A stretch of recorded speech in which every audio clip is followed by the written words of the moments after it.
Israeli वज़ीर दिफा की आयतुल्लाह खामनई को संगीन नताइज की धमकियां। कहा, ईरानी सुप्रीम लीडर सद्दाम हुसैन का अंजाम याद रखें। खामनई जंगी जराइम से बाज रहें वरना अंजाम संगीन होगा। तेहरान में फौजी और हुकूमती अहदाफ पर हमले जारी रहेंगे। ईरानी अवाम फौरी तौर पर तेहरान छोड़ दें। इसराइली वज़ीर दिफा ने कहा, इसराइल पर ईरानी मिसाइल हमले किसी सूरत बर्दाश्त नहीं करेंगे। जंगबंदी नहीं, जौहरी मसले का हकीकी खात्मा चाहते हैं। सीज फायर से बेहतर चीज की तलाश में है। ईरान अपना जौहरी प्रोग्राम मुकम्मल खत्म करे।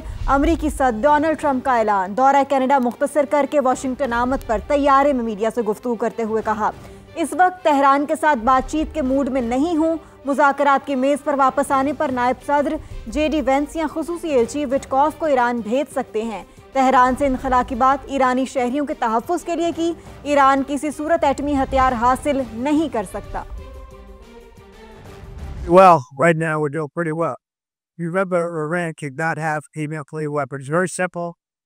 We don't have to go too deep into it. They just can't have a nuclear weapon. There's reports that you want to send the Vice President and Steve Witkoff to meet with the Iranians and have discussions. Is that something you're considering? Nigeria, I may.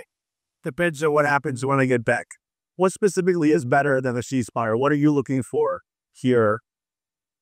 And then a real end, not a ceasefire. And then अमरीकी F-35 और F-22 तैयारे मशरिक़ वुस्ता रवाना। CENTCOM के मुताबिक इक़दाम इलाकाई दिफा मजबूत बनाने के लिए किया गया। वज़ीर दिफा पेट हेगेस्ट का सेंटकॉम के लिए मजीद मदद भेजने का हुक्म। 16 जून को अमरीकी रीफ्यूलिंग तैयारे पहले ही मशरिक़ वुस्ता पहुंच चुके हैं।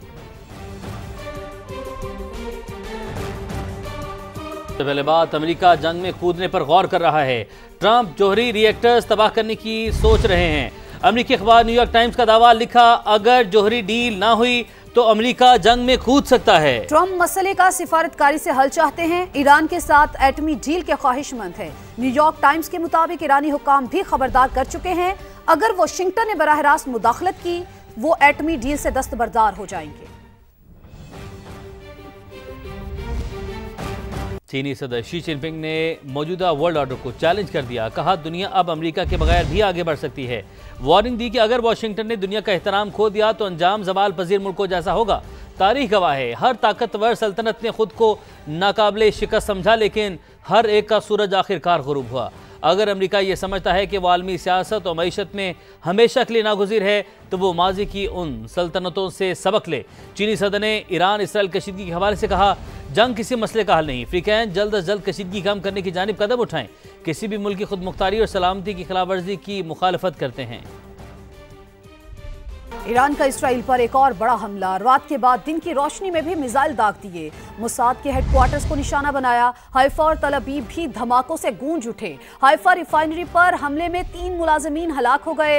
यरूशलेम पर हमले में इसराइल के दिफाई रिसर्च सेंटर को तबाह कर दिया गया। बसों और गाड़ियों को भी नुकसान पहुंचा। पासदारान इनकलाब ने हमलों से पहले इसराइली शहरियों को तल अबीब छोड़ने की वार्निंग दी थी। ईरान का इसराइल पर एक और बड़ा हमला। रात के बाद दिन की रोशनी में भी भरपूर जवाब। 20 बैलिस्टिक मिसाइल और 30 ड्रोन्स एक साथ दाग दिए। सेहूनी इलाके धमाकों से गूंज उठे। अरब मीडिया के मुताबिक ईरान ने तल अबीब में मोसाद के हेडक्वार्टर पर भी मिसाइल दागे, जिसके बाद धुएं के बादल उठते दिखाई दिए। ताज़ा हमले में दर्जनों शहरी जख्मी हो गए। बसों और गाड़ियों को नुकसान पहुँचा। तल अबीब में कई मकामात पर इमारतों में आग भड़क उठी। मीडिया ने दावा किया है कि यरूशलेम पर हमले में इसराइल के दिफाई रिसर्च सेंटर को तबाह कर दिया गया। हैफा में हमले के बाद रिफाइनरी में आग भड़क उठी, जिससे पैदावार रुक गई। हमले में 3 मुलाजमीन हलाक हुए। बैलिस्टिक मिसाइल से इसराइल के फौजी अड्डे को भी निशाना बनाया गया। सेहूनी इलाकों में हमलों के बाद जगह जगह सायरन बज रहे हैं। हज़ारान इनकलाब ने हमलों से पहले इसराइली शहरियों को तल अबीब छोड़ने की वार्निंग दी थी। तर्जुमान जनरल अली मोहम्मद ने कहा है कि हम दुश्मन को एक लम्हे के लिए भी अमन मुयस्सर नहीं होने देंगे। तेहरान पूरी ताकत के साथ तवील जंग लड़ने के लिए तैयार है। और दहशतगर्द इसराइल तमाम हदें पार करने लगा। तेहरान समेत 9 शहरों को एक दिन में निशाना बना दिया। फौजी अड्डे पर हमले में पासदारान इनकलाब के 6 अरकान शहीद हो गए। टीवी और रेडियो स्टेशंस पर भी बमबारी। 3 मुलाजमीन की शहादत की तस्दीक कर दी गई। मिसाइल डिफेंस सिस्टम ले जाने वाली ईरानी ट्रक पर भी मिसाइल दागे गए। मिसाइल लॉन्चर को तबाह करने का दावा किया है। इसराइली हमलों में अब तक 227 शहरी शहीद और 900 से ज्यादा जख्मी हो चुके। इसराइल का ईरान के मरकजी बैंक पर भी साइबर हमला। ATMs बंद हो गई।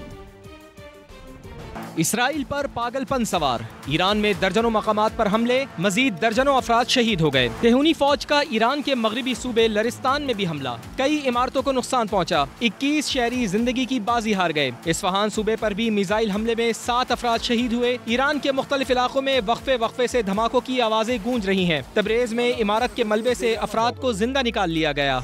इसराइल ने तेहरान में फौजी अड्डे पर हमला किया, जिसमें दावा किया गया कि खातिमुल अंबिया सेंट्रल हेडक्वार्टर के नए सरबराह अली शादमानी शहीद हो गए। वो ईरानी सुप्रीम लीडर आयतुल्लाह खामिनाई के करीब तरीन साथी थे। अली शादमानी को कमांडर गुलाम अली राशिद की चंद रोज पहले होने वाली शहादत के बाद तैनात किया गया था। इसराइल ने गुज़िश्ता रोज ईरान के 9 शहरों पर बमबारी की। ईरान के मीडिया हाउसेस पर भी हमले किए, जिसमें 3 मुलाजमीन की शहादत की तस्दीक कर दी गई है। अमरीकी सदर डोनाल्ड ट्रंप की धमकी के बाद तेहरान से शहरियों ने इनखला शुरू कर दिया है।